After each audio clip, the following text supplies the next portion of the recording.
Hello दोस्तों, मैं हूँ राखी पवार और स्वागत है आपका मेडिकल स्टडी क्लासेस में। तो आज का लेक्चर है हमारा जॉइंट क्लासिफिकेशन पे।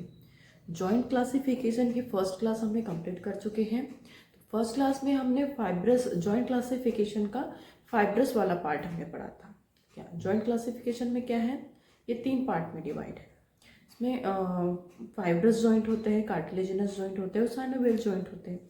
तो फाइब्रस जॉइंट को हमने फर्स्ट क्लास में कंप्लीट कर चुके हैं और अब हम पढ़ेंगे सेकंड, जो कार्टिलेजिनस जॉइंट है। तो जॉइंट क्लासिफिकेशन के हैंडमेड नोट्स जो है आपको वो शॉर्ट्स वीडियोस में आपको दिख जाएंगे। आप वहाँ से इनको कॉपी कर सकते हैं, स्क्रीनशॉट करके आप उसकी अपनी खुद की नोट्स बना सकते हैं। तो बात करें कार्टिलेजिनस जॉइंट की, तो कार्टिलेजिनस जॉइंट जो होता है इसमें फाइब्रो कार्टिलेज, हाइलिन कार्टिलेज और इलास्टिक कार्टिलेज होता है। और ये जो कार्टिलेज होते हैं ये सैंडविच की फॉर्म में होते हैं, एक के ऊपर एक या फिर एक के अंदर एक ऐसे मिड में प्रेजेंट होते हैं। ये कार्टिलेज दो वर्टिब्रीज के बीच में सिचुएटेड होते हैं और एक जॉइंट बनाते हैं। और ये जॉइंट जो बनता है बहुत ही मामूली सा नाजुक से जॉइंट होता है, इनमें मूवमेंट बहुत कम होते हैं। प्राइमरी कार्टिलेजिनस जॉइंट जो होता है वो हाइलिन कार्टिलेज का बना हुआ होता है, मतलब दो वर्टिब्रीज के बीच में हाइलिन कार्टिलेज की एक प्लेट या फिर डिस्क होती है। ये इमूवेबल होता है, बहुत ही कम इसमें मूवमेंट होता है और ये समय के साथ में ओसीफाई होने लगता है। ओसीफाई का मतलब क्या होता है, जैसे बोन फॉर्मेशन के समय बोन में क्या होता है, एपिफाइसिस और डायाफाइसिस, और एपिफाइसिस और डायाफाइसिस के बीच में एक हाइलिन कार्टिलेज होता है। तो ये हाइलिन कार्टिलेज जो होता है एज बढ़ने पर या फिर एज के कंप्लीट बढ़ जाने पे, या कहना चाहिए बोन के कंप्लीट डेवलपमेंट के बाद में एपिफाइसिस और डायाफाइसिस आपस में फ्यूज हो जाते हैं और एक दूसरे से चिपक जाते हैं। तो इनके बीच का जो ये हाइलिन कार्टिलेज होता है ये खत्म हो जाता है, मतलब इसको कहते हैं ऑसिफाई हो जाना हाइलिन कार्टिलेज का। तो ये प्राइमरी कार्टिलेजिनस जॉइंट जो होता है ये first sternum of the rib में भी प्रेजेंट होता है और स्पाइनल कॉर्ड में भी। स्पाइनल कॉर्ड की जो भी छोटी छोटी वर्टिब्रेज होती हैं इनके बीच के जो जॉइंट होते हैं इनमें भी होता है। लेकिन इनके अलावा कहा जाए तो first sternum of the rib इसमें भी प्रेजेंट होता है ये जॉइंट। सेकेंड है secondary cartilaginous joint. Secondary cartilaginous joint fibro cartilaginous joint के बने हुए होते हैं, इसमें इमीडिएट मूवमेंट होता है इस जॉइंट में।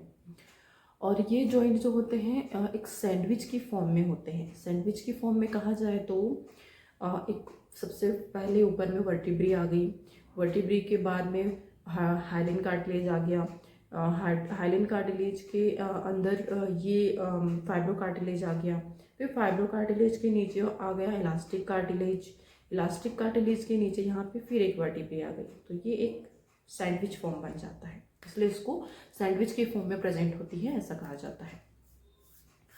It is also present symphysis pubis of pelvic, ठीक है, और वर्टिब्रल कॉलम में भी प्रेजेंट होता है। जॉइंट क्लासिफिकेशन में हमने 2 क्लासिफिकेशन कवर कर चुके हैं। तो थर्ड क्लासिफिकेशन है साइनोवियल जॉइंट। साइनोवियल जॉइंट की क्लासिफिकेशन हम पढ़ेंगे, इसके कैरेक्टर्स पढ़ेंगे हम लोग। तो इसमें आर्टिकुलर कार्टिलेज, मतलब ये हाइलिन कार्टिलेज के बारे में पढ़ेंगे, देन आर्टिकुलर कैप्सूल्स के बारे में पढ़ेंगे, और जॉइंट कैविटी, साइनोवियल कैविटी के बारे में पढ़ेंगे, और अपने जो बर्साज होते हैं, मेनिस्कस जो होते हैं ये कहाँ प्रेजेंट होते हैं इनके बारे में पढ़ेंगे, टेंडन्स एंड लिगामेंट्स के बारे में पढ़ेंगे। बात करें हाइलिन कार्टिलेज, हाइलिन कार्टिलेज को आर्टिकुलर कार्टिलेज भी कहते हैं, ठीक है।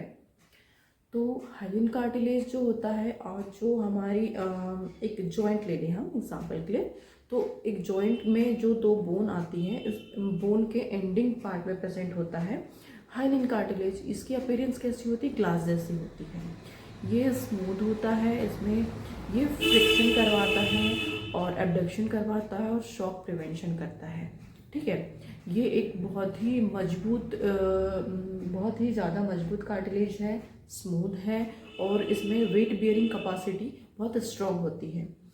इस कार्टिलेज की जो ब्लड सप्लाई होती है, इसकी खुद की ब्लड सप्लाई नहीं है, ये जो मॉइस्चर और नरिशमेंट लेता है साइनोवियल फ्लूइड से लेता है। तो अब बात करते हैं आर्टिकुलर कैप्सूल्स की। तो आर्टिकुलर कैप्सूल जो होता है इसकी 2 लेयर्स होती हैं। तो 2 लेयर, एक आउटर लेयर होती है, एक इनर लेयर होती है। तो एक फर्स्ट लेयर होती है फाइब्रस लेयर आउटर लेयर होती है, और सेकंड लेयर होती है साइनोवियल लेयर इनर लेयर होती है। फाइब्रस लेयर जो होती है वो वाइट फाइब्रस टिश्यू की बनी हुई होती है, और इसको कैप्सुलर लिगामेंट भी बोलते हैं। और ये लिगामेंट 2 बोन को आपस में जोड़े हुए रखते हैं, और 2 बोन को आपस में जोड़ने के साथ साथ ये जो अपने साइनोवियल मेम्ब्रेन है उसको भी सपोर्ट प्रोवाइड करते हैं। अब है साइनोवियल लेयर।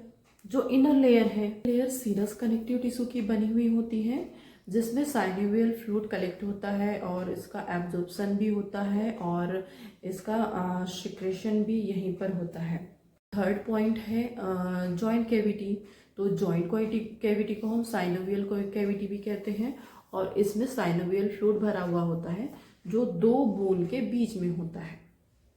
फोर्थ पॉइंट है साइनोवियल फ्लूइड जो होता है वो थिक और स्टिकी होता है, 2 बोन के बीच में प्रेजेंट होता है। इसका काम क्या होता है? 2 बोन को आपस में जोड़े रखना, इनको अलग अलग नहीं होने देता है, लुब्रिकेशन का काम करता है, और नरिशमेंट का काम करता है, सोक एब्जॉर्ब करने का काम करता है, और माइक्रोब्स से भी प्रिवेंट करता है। फिफ्थ पॉइंट है मेनिस्कस। तो मेनिस्कस जो होता है ये पीलो की तरह काम करता है जॉइंट में।